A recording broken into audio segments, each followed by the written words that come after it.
달인과 장인이 있죠.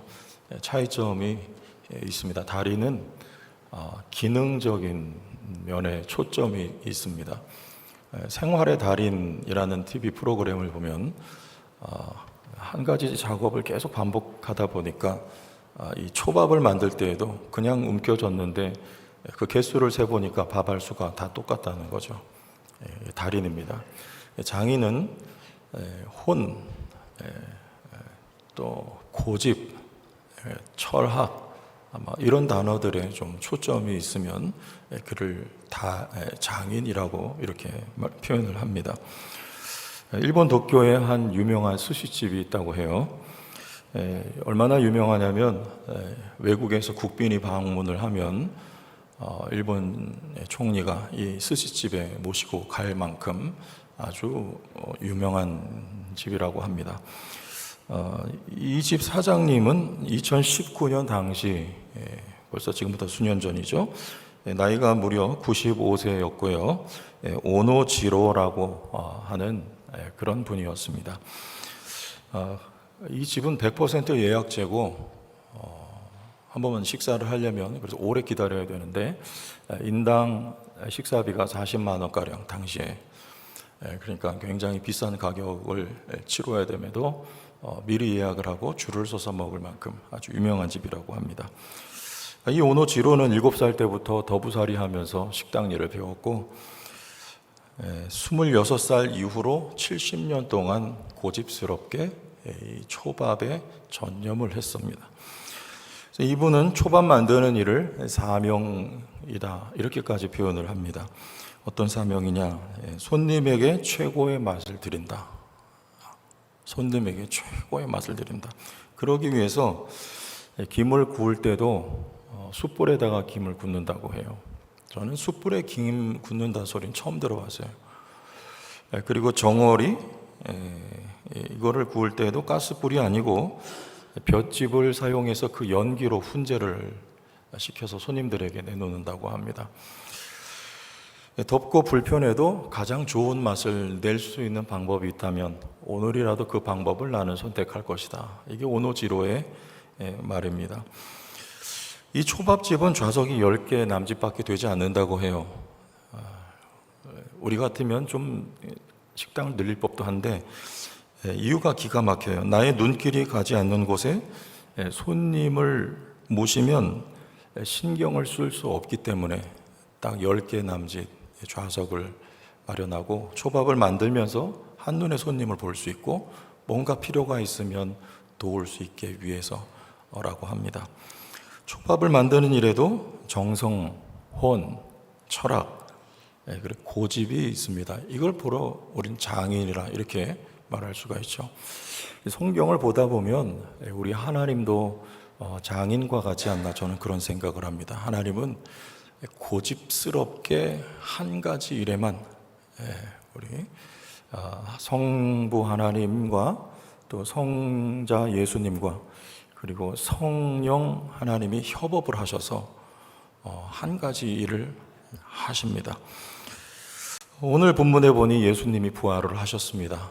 부활을 하셨으면 이제 사역을 정리하고 무대에서 사라지셔야 되는데 무려 40일 동안 제자들을 만나시며 그들에게 성경을 다시 가르치셨다는 말씀 누가복음 마지막 장에 보면 나옵니다.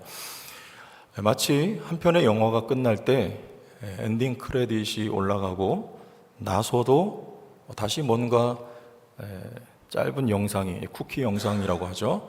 그래서 다음 편을 예고하듯이 이 40일간 예수님이 제자들을 만나서 가르치신 것은 마치 쿠키 영상과 같이 속편을 예고하고 있다.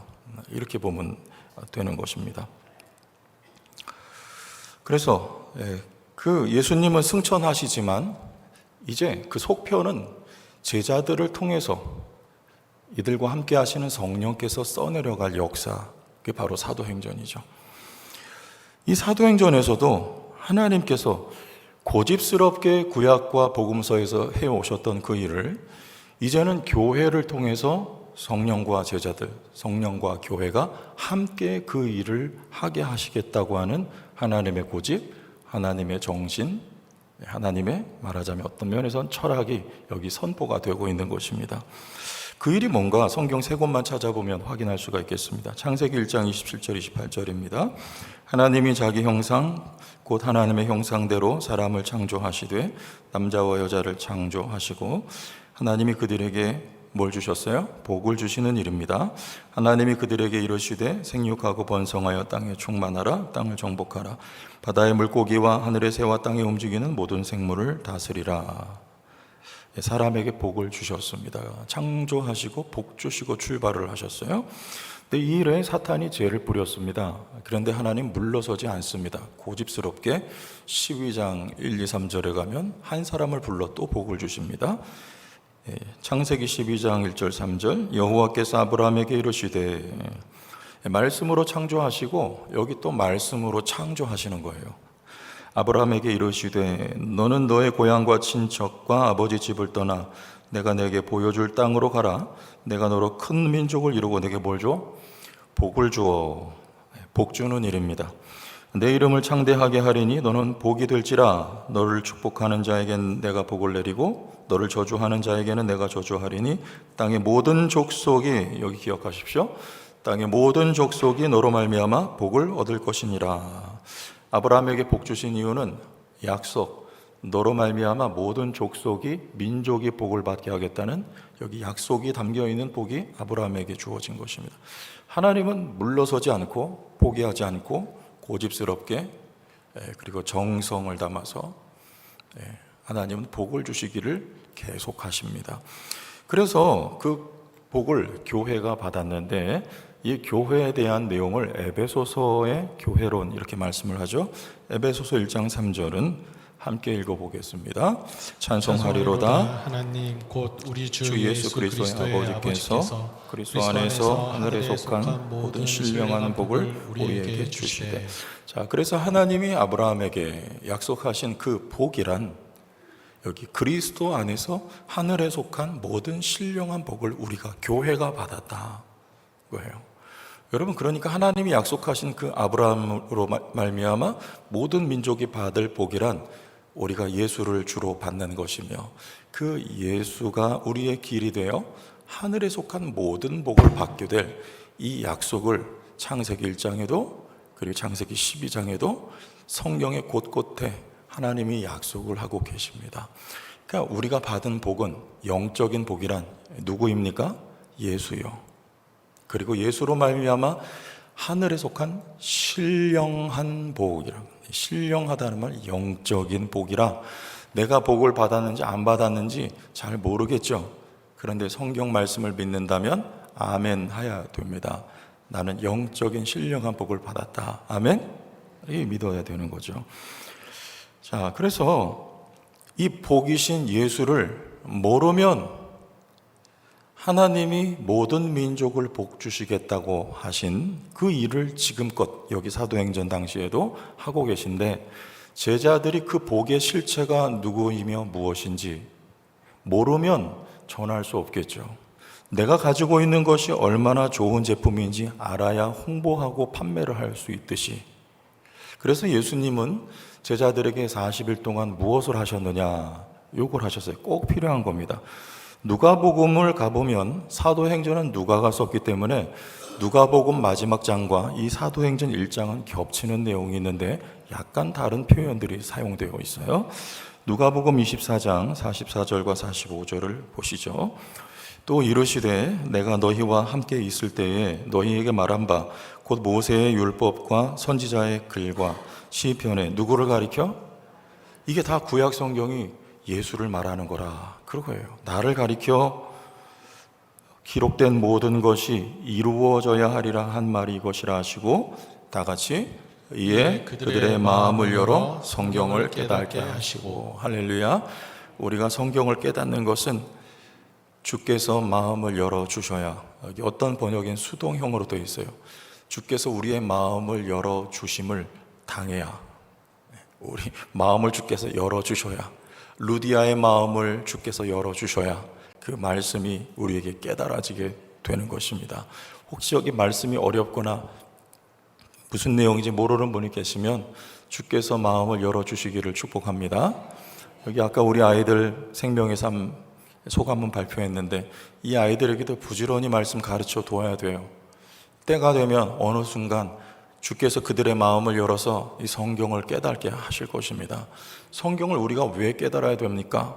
이 성경은 신구약 공이 예수 한 분을 말씀하고 있기 때문에 그래요.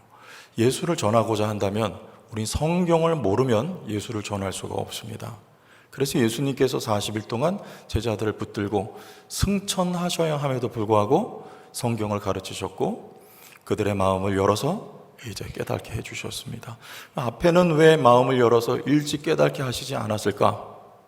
예수님은 승천하시고 이제 누구의 시대가 옵니까? 사도들의 시대, 교회의 시대.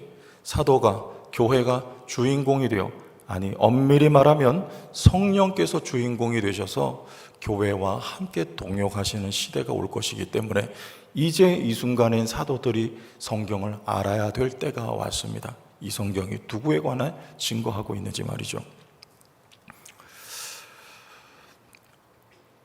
그래서 우리가 할 수 있는 한 여러분 부지런히 말씀을 배우고 익혀두어야 됩니다. 한 이상한 데만 가지 않으면 돼요. 제발 부탁입니다. 성경 공부는 교회 안에서 하십시오. 가실 겁니까? 교회 안에서 하시길 바랍니다. 제발입니다. 영어로 하겠습니다. Please. Please란 제발입니다. 다른 데 가지 마세요. 영성이 있어요, 여기는. 선곡 제가 알려드리지 않았는데 하신 거예요. 왜? 지난주에 연습했으니까. 기가 막혀요. 신천지는요, 반드시 성경 공부를 하게 돼 있어요. 왜냐하면 세뇌를 그 과정을 통해 시켜야 되기 때문에 그래요. 여러분, 안전하게 우리 교회 안에 생명의 삶은 말하자면 사람으로 말하면 뼈대와 같아요. 생명의 삶 이상의 과정들이 있습니다. 그리고 어성경이 읽어지는 피와 맥박과 같다고 할 수 있어요. 성경 전체의 흐름을 살피면서 하나님이 역사 속에서 어떻게 자신을 계시하셨는지를 살피는 과정이 어성경이 읽어지는. 그래서 이 두 가지 과정은요, 서로 상보적이에요. 우리에게 유익을 주는 것입니다.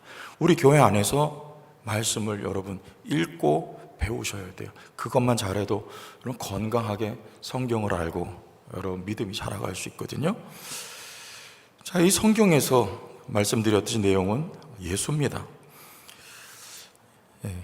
약속하신 것 하나님이, 그게 바로 예수 그리스도가 약속의 응답이에요.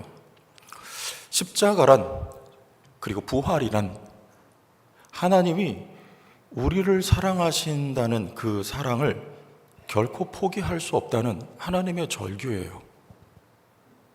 그래서 로마서 말씀에 아들을 아끼지 않고 주신 하나님은 우리에게 모든 것을 주신다는 약속이 있고, 우리를 얻기 위해 하나님은 독생자 외아들 예수 그리스도를 버리셨으니 여러분들은 아들 중에 아들이고 아들보다 귀한 아들이고 아들보다 귀한 자녀가 된 것을 믿으시길 바랍니다. 여기서 여러분의 신분의 문제, 자녀이며 의인된 것, 그리고 여러분의 구원의 확신의 문제가 여기서 다 해결돼요. 여러분을 그렇게 하나님이 귀히 여기시고 아들까지 제물 삼으셨는데 그렇게 해서 얻은 여러분들을 하나님이 버리시겠는가? 그렇지 않아요. 여러분은 구원 받았다 그 말이에요. 성경의 내용은 이 내용 말씀하고, 그리고 우리가 자녀 되어서 하나님은 우리를 뭐 하신다는 겁니까? 기르신다는 거예요. 그게 우리 인생의 과정입니다. 여기서 우리를 기르셔요. 그리고 부활의 영광에 다다르게 하시는 것. 이게 성경의 이야기 아닙니까? 로마서의 한 줄로 요약을 합니다. 한 절로 8장 30절.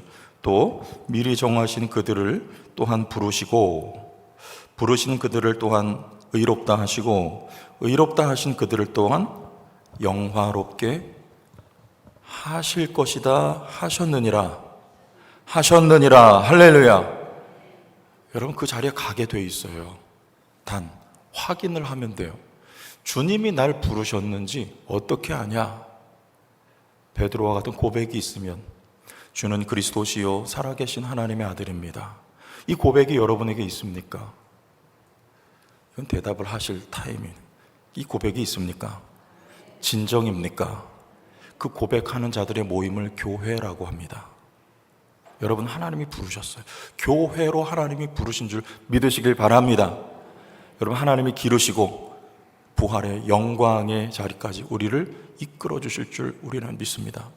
이 내용을 알아야 여러분, 여기 기쁨과 우리 인생의 의미와 행복이 있어요.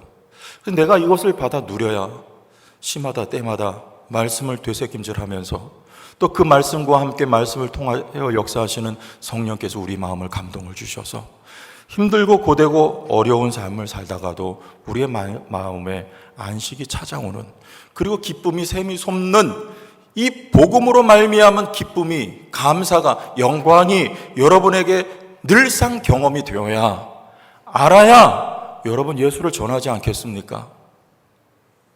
그래서 예수님은 꼭 필요한 거예요. 제자들 놓고 이 말씀을 가르치시고 이 말씀을 마음을 열어 이해하게 해 주셨습니다. 여러분에게 이 은혜가, 여러분 자녀에게 이 역사가 있기를 주의 이름으로 축원합니다. 하나님의 말씀 바르게 알아야 되고 그것이 내 것 돼야 돼요. 이해가 돼야 돼요. 감사해야 돼요. 디모데후서 3장 14절로 15절에 바울은 이렇게 말했습니다. 여긴 다 같이 읽어보죠. 그러나 너는 배우고 확신한 일에 거하라. 너는 내가 누구에게서 배운 것을 알며 또 어려서부터 성경을 알았나니 성경은 능히 너희로 하여금 그리스도 예수 안에 있는 믿음으로 말미암아 구원에 이르는 지혜가 있게 하느니라. 아멘. 디모데에게 너는 배우고 확신한 일에 거하라. 성경에 구원을 얻게 하는 지혜가 있느니라. 성경을 배워야 할 이유입니다. 게다가 오늘 8절에 보니 권능까지 주셨다. 성령으로 8절을 보십시오. 오직 성령이 너희에게 임하시면 너희가 권능을 받고. 권능이란 어떤 걸까요? 여러분에게 권능이 있나요? 권능은 내가 째려보면 그 사람 내면이 훤히 들여다 보인다든지, 손가락질하면 그 사람이 자빠진다든지, 우리는 이런 걸 생각하기 쉽지만 권능은 그런 게 아니에요. 이 권능이란, 여기서 듀나미스에서 다이나마이트가 나왔다는 거 여러분 상식적으로 다 아시죠? 이 다이나마이트가 폭발하는 것 같은 폭발적인 성령의 능력, 바로 이걸 권능이라고 합니다. 우리는 이 권능을 언제 체험하느냐? 말씀, 즉 복음을 전함으로 그 복음이 일으키는 능력, 이걸 보면 이 권능이다. 우리는 이렇게 이해하게 돼요. 동남아시아를 특히 가보면, 여러분 빈민지역 들여다보십시오. 우리 필리핀 여러 차례 가보셨죠? 어때요? 느낌이 절망적입니다. 답이 없어 보여요. 거기 먹을 것을 아무리 준들 10년 전에 가본 거기 오늘도 가보면 똑같아요. 그들에게 필요한 게 뭘까? 교육이 필요하겠죠? 그들의 의식이 바뀌어야지 뭔가 답이 있고 소망이 있겠죠? 그러나 그것만 가지고 안 됩니다. 이들에게는 복음이 필요해요.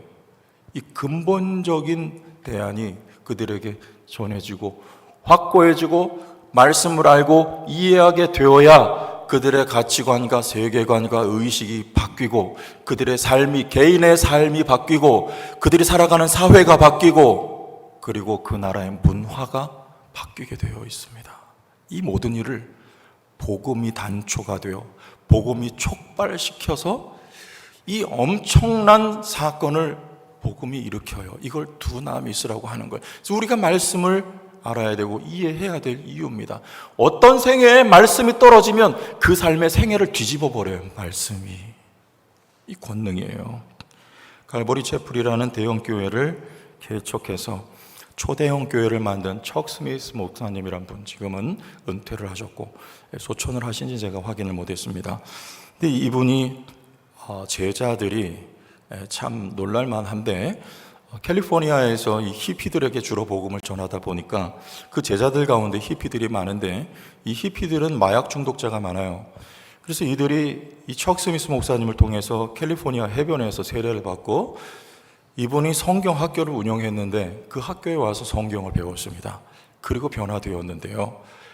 그 가운데 한 사람이 누구냐면 그렉 롤이라고 하는 사람인데, 이 사람 역시 17살 때 히피 생활을 했고 마약 중독자였어요.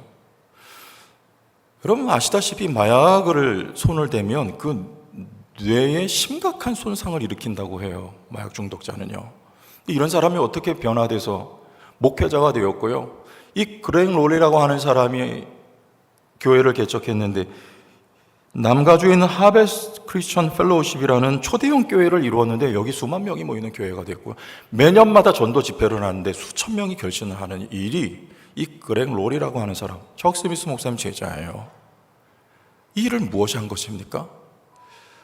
이 척 스미스 목사님 설교를 보면 그냥 강해 설교, 몸이 건조할 정도로 창세기에서 계시록까지 한 절 한 절 그냥 강해를 해요. 근데 그 말씀이 들어가니까 사람들이 변하기 시작하는 거예요. 히피들이 변해요. 마약 중독자가 그 삶이 완전히 뒤집어져서 예수의 제자가 되고 목회자가 되고 성령이 함께 하시고 동행하시고 사용하시는 놀라운 인생으로 변화된 이 변화의 시작이 두나미스예요. 권능이라는 말입니다. 복음이 로마에서, 예루살렘에서 로마로 바울에 의해서, 그리고 유럽으로 서진했습니다. 우리나라까지 복음이 왔습니다.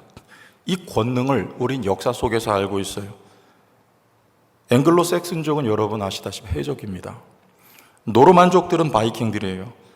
게르만은 야만족들, 독일인들을 중심으로. 여기에 복음이 들어갔어요. 그런데 이런 나라들이 신사의 나라가 되고 해가 지지 않는 나라가 되고 선진 문명국들이 되어버렸습니다. 그들의 열심과 노력, 연구, 이해 등이 있었지만 그 핵심, 근본, 본질은 여기에 사도 바울이 로마에서 전한 복음이 서진하여서 복음이 들어가자 이 나라들이 바뀐 거예요. 놀랍지 않은 거죠. 여러분 이게 권능입니다. 폭발적인 성령의 능력이 개인의 인생뿐만 아니라 나라를 뒤집어 엎습니다. 성령은 여러분 안에 계십니다. 여러분에게 권능이 있는 줄로 확신하시길 주의 이름으로 축원합니다. 권능이란 내가 말씀을 이해하는 것이요. 그 말씀이 내 삶에 들어왔더니 내 삶이 변화된 권능, 내가 체험을 하고 그 생명의 말씀이 나를 통해 누군가에게 전해질 때 거기에 또 성령의 권능이 나타날 줄로 믿으시길 바라요. 하나 더 권능을 받고 8절입니다. 예루살렘과 온 유대와 사마리아와 땅끝까지 이르러 무엇이 되리라? 내 증인이 되리라 했습니다. 여기서 증인이라는 말은 순교자라는 말이에요. 여러분 다 무섭다. 성령을 받고 권능을 받고 증인 되리라 말씀하셨으니 우린 증인의 삶을 살아갈 거예요. 증인은 순교자예요. 사도 가운데 어느 한 사람 예외 없이 사도 요한만 자연사, 나머지 다 순교해서. 요한도 여러분 엄밀한 의미에서 순교예요. 복음 위에 어쩔 수 없이 노년의 생애를 살다가 계시록 쓰고 그리고 천국에 부름받았던 순교자들 바로 사도예요. 부담이 됩니다.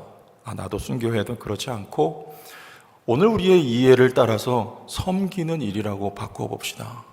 섬기는 거 여러분 순교의 정신이 아니면 안 됩니다.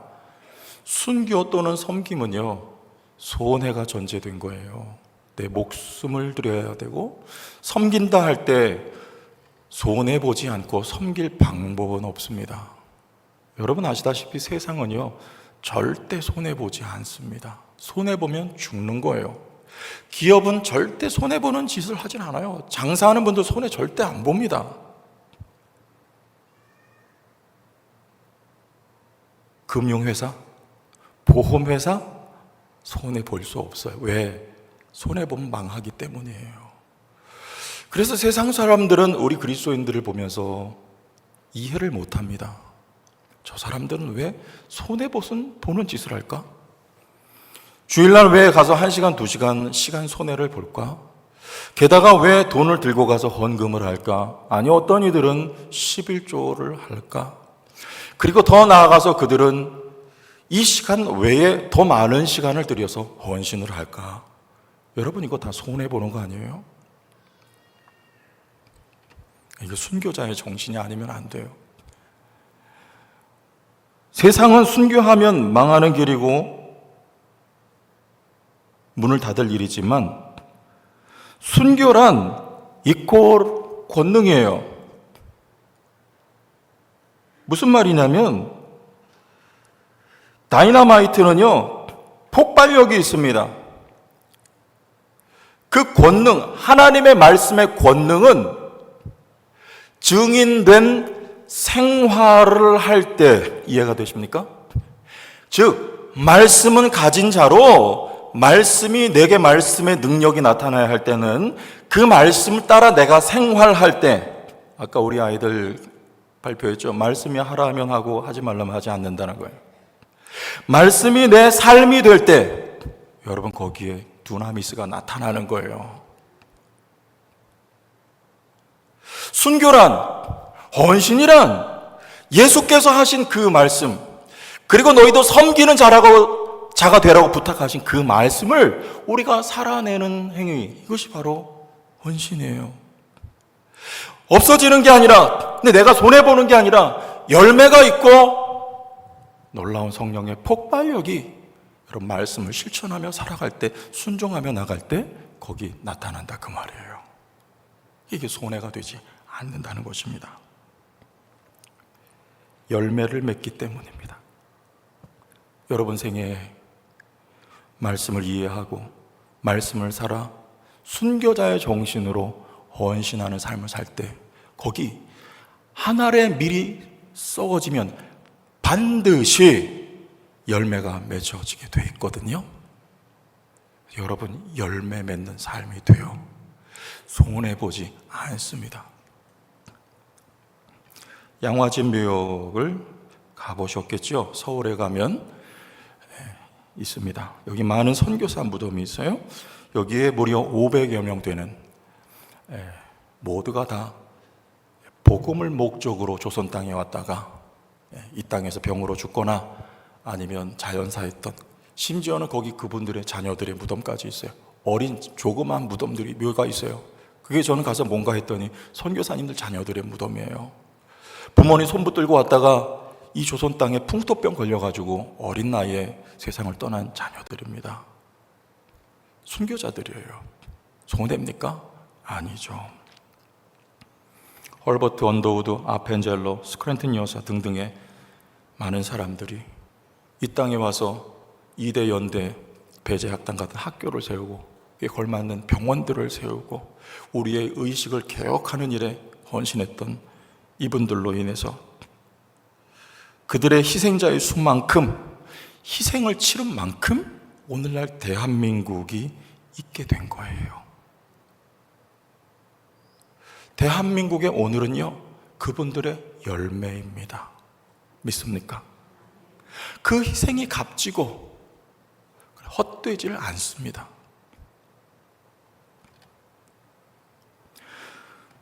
그래서 증인의 생활, 헌신은요, 결코 손해로 끝나지를 않습니다. 왜냐하면 오직 성령이 너에게 임하시면 너희가 권능을 받고 땅끝까지 내 증인되리라 하신 말씀을 따라서 여러분의 생애는 성령과 분리할 수 없고 떼어놓을 수 없는 삶이기 때문에 이 말씀대로, 이 원리대로 우리가 순종하여 살아가게 될 때 어느 누구를 막론하고 성령을 받은 성도를 통해서 열매가 맺혀지게 되어 있습니다. 근데 그 열매란 것이 놀라워요. 강력한 폭발력을 가진 여러분 권능으로 열매 맺게 된다 그 말이에요.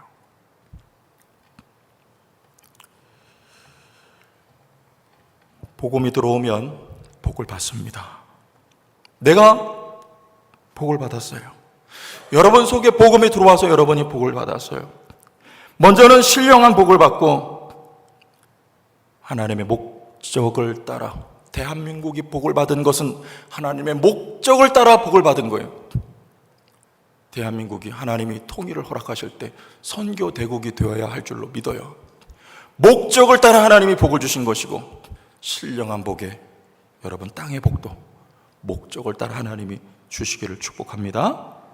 그리고 이 한반도의 통일을 주시길 여러분 기도해 주시길 바라요. 그래서 세계 선교하는, 미국이 제1위 선교 대국이었지만 이제 앞으로 우리 대한민국이 선교 대국이 될 수 있도록 그 하나님의 목적에 붙들릴 수 있도록 기도해 주시길 바랍니다. 이 복을 받게 하는 일을 하나님께서 약속하셨습니다.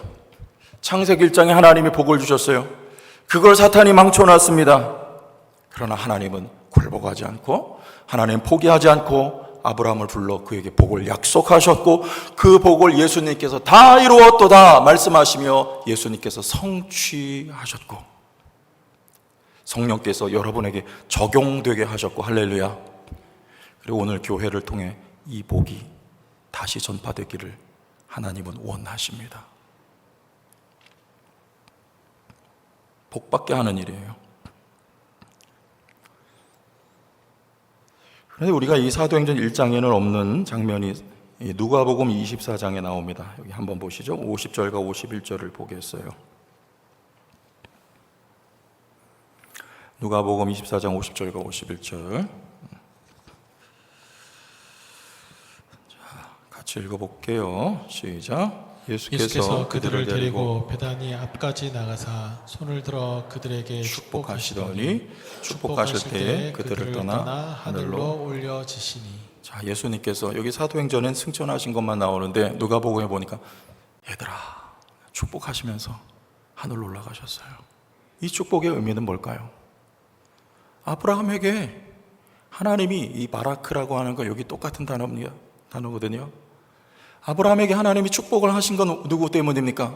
너로 말미암아 모든 민족이 족속이 복을 받게 하기 위해서 아브라함 한 사람 붙들고 하나님이 복을 주시고 그를 씨름하셨고 복을 경험하게 해주신 것처럼 사도들에게 승천하시면서 축복하신 이유는요, 이 사도들로 말미암아, 교회로 말미암아, 오늘 여러분으로 말미암아 모든 민족이 예루살렘과 온유대와 사마리아와 땅끝까지 이르러 복음이 전해지고 그 복음으로 말미암아 그들의 심령이 두나미스의 권능이 경험되고 그 한 사람으로 말미암아 그 나라와 민족이 변화될 수 있도록 하나님이 이들에게 축복해 주신 것입니다. 오늘 성도교회가 그 축복을 받은 줄로 저는 믿습니다. 여러분에게 하나님이 축복하신 축복입니다. 뭐 하라고요? 하나님이 그 하신 일, 여러분 한 우물 파라고요. 우리 성도교회가 그 일을, 그 한 우물을 파라고요. 그 일 잘하라고 하나님이 축복해 주신 거예요.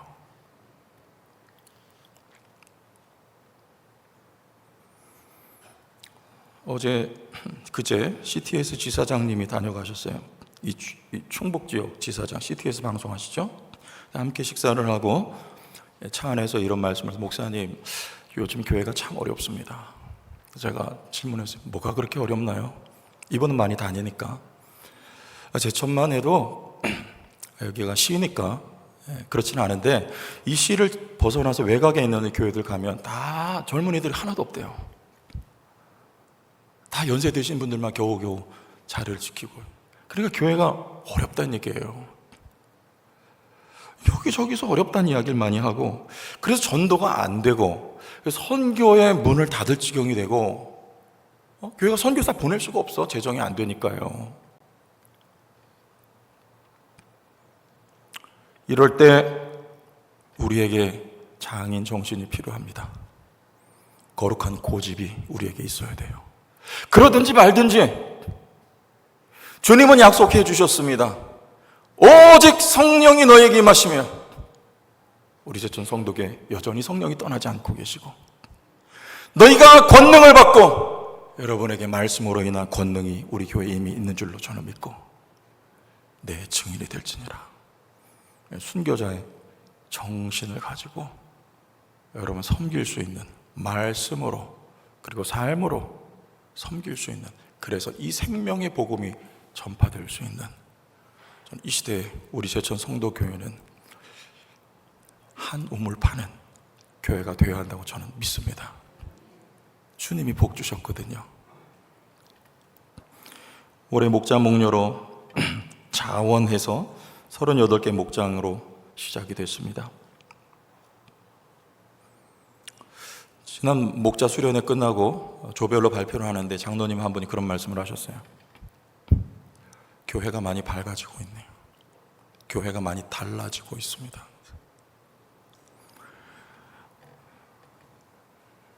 의림지에 가면요, 오리배가 있죠. 휴일이면 오리배들이 둥둥 떠 있어요. 아주 멀리서 보면 그럴듯해요, 그림이. 근데 그 안에 들어가면 어때요? 누군가가 땀나게 거기서 페달을 굴리고 있는 거예요. 우리 교회가 밝고 건강한 교회가 되어가는 것, 영혼 구원할 제자 삼는 교회가 되어가는 것, 여러분 헌신한 여러분들의 열매입니다. 여러분들의 헌신은요, 없어지지 않고 손해보지 않습니다. 여러분 인생에 거룩하며 가치 있으며 의미 있는 열매가 맺히게 될 것입니다. 김치손 목사라는 분, 한국에 예레미야라는 별명이 붙었어요. 왜냐하면 이분은 남달리 주님 뜨겁게 사랑해서 설교할 때마다 눈물을 흘리셔요. 그래서 예레미야라.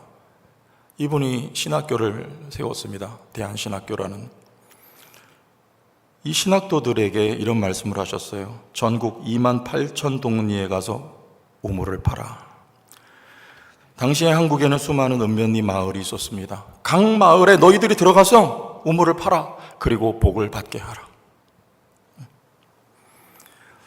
오늘 우리에게 주신 말씀과 똑같습니다. 오늘 11절을 마지막으로 읽고 말씀 마치겠습니다. 11절입니다. 다 같이 이르되 시작. 이르되 갈릴리 사람들아 어찌하여 서서 하늘을 쳐다보느냐. 너희 가운데서 하늘로 올려주신 이 예수는 하늘로 가심을 본 그대로 오시리라 하셨느니라. 주님 다시 오실 때까지 하나님께서 고집스럽게 포기하지 않고 파셨던 그 우물을 여러분과 함께 계신 성령으로 말미암아 한 우물 파는 우리 교회 여러분 모두가 되길 주의 이름으로 축원합니다.